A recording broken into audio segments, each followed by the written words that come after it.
नमस्कार, मैं हूं आपके साथ उत्कर्ष सिंह और आप देखना शुरू कर चुके हैं हिंद न्यूज लाइव। भारत रत्न बाबा साहब डॉक्टर भीमराव अंबेडकर का महापरिनिर्वाण दिवस आज यानी 6 दिसंबर को है। इस मौके पर हमारी इस खास पेशकश में हम आपको बताएंगे एक समय देश की तीसरी सबसे बड़ी पार्टी यानी बसपा के डाउनफॉल की सबसे बड़ी कहानी। तो चलिए आपको समझाते हैं शुरू से, कैसे और किसने बनाई बसपा।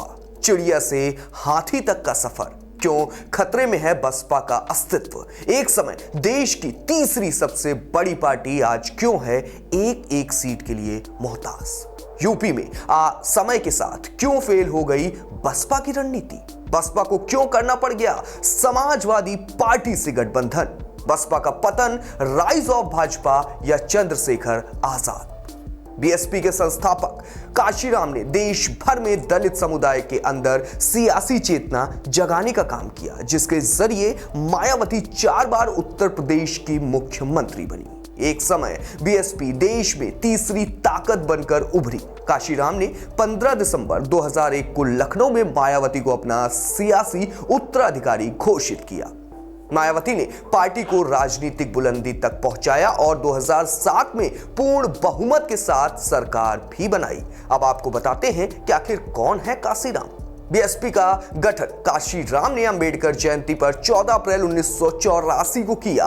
बीएसपी के गठन से पहले काशीराम पुणे की गोला बारूद फैक्ट्री में क्लास 1 अधिकारी के रूप में तैनात थे। अंबेडकर जयंती पर छुट्टी को लेकर दीना भाना का अपने सीनियर से विवाद हो गया। बदले में उन्हें सस्पेंड कर दिया गया। इसके बाद काशीराम को इसके बारे में जब पता चला तो उन्होंने कहा, बाबा साहब अंबेडकर की जयंती पर छुट्टी ना देने वाले की जब तक छुट्टी न कर दूं तब तक मैं चैन से नहीं बैठ सकता। और यहीं से शुरू होने जा रही थी बसपा की सबसे बड़ी कहानी। बीएसपी संस्थापक काशीराम ने सियासत को ऐसे मथा कि सारे सियासी समीकरण उलट पुलट हो गए और दलित समाज के अंदर राजनीतिक चेतना जगाने का काम किया। बसपा का पहला चुनाव चिन्ह हाथी नहीं बल्कि चिड़िया था। बसपा को इस चुनाव चिन्ह पर 5 साल में हुए चुनाव में कहीं पर चिड़िया चुनाव चिन्ह पर कोई जीत ना मिलने पर बसपा सुप्रीमो मायावती ने 1979 में पहली बार हाथी चुनाव चिन्ह लेकर बिजनौर से सियासी मैदान में उतरी और जीत हासिल की और पहली बार सांसद बनी। इसके बाद से ही बसपा का चुनाव चिन्ह हाथी बन गया।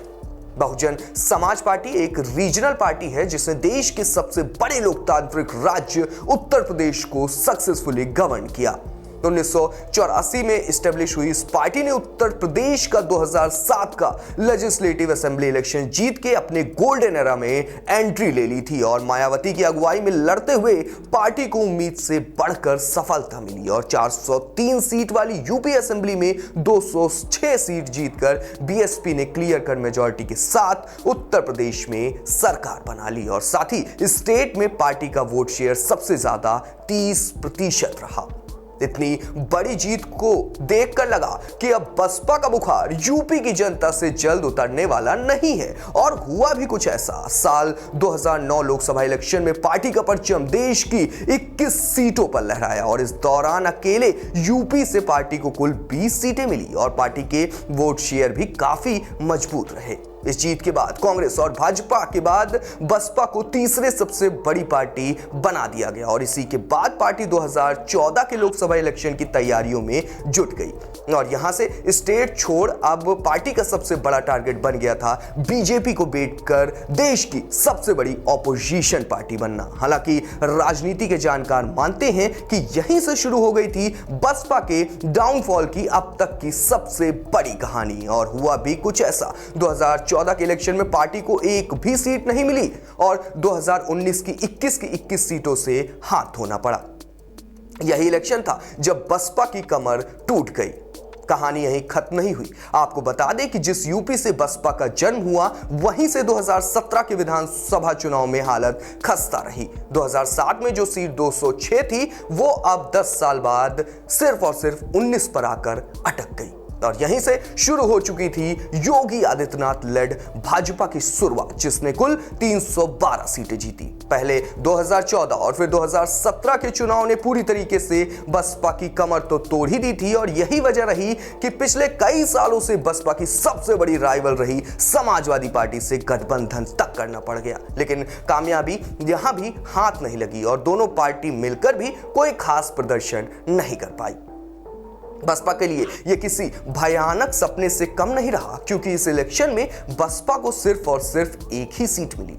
अब जरा सोच के देखिए, बसपा वो पार्टी थी जिसने एक दशक पहले उत्तर प्रदेश में राज किया। अब वही पार्टी अपने ही घर में एक भी सीट उसके पास नहीं थी।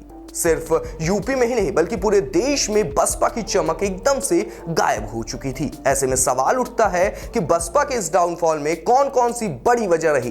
तो यही सामने आता है राइज ऑफ भाजपा या फिर एएसपी पार्टी के अध्यक्ष चंद्रशेखर की एंट्री। और यूपी के राजनीति की बात करें तो यहां दो तरीके के वोट बैंक बहुत रोल प्ले करते हैं। एक है ब्राह्मण वोट तो दूसरा दलित वोट बैंक। 2007 में बसपा की बड़ी जीत का कारण ही यही था कि बसपा ने दोनों का समीकरण एकदम ठीक बैठाया था।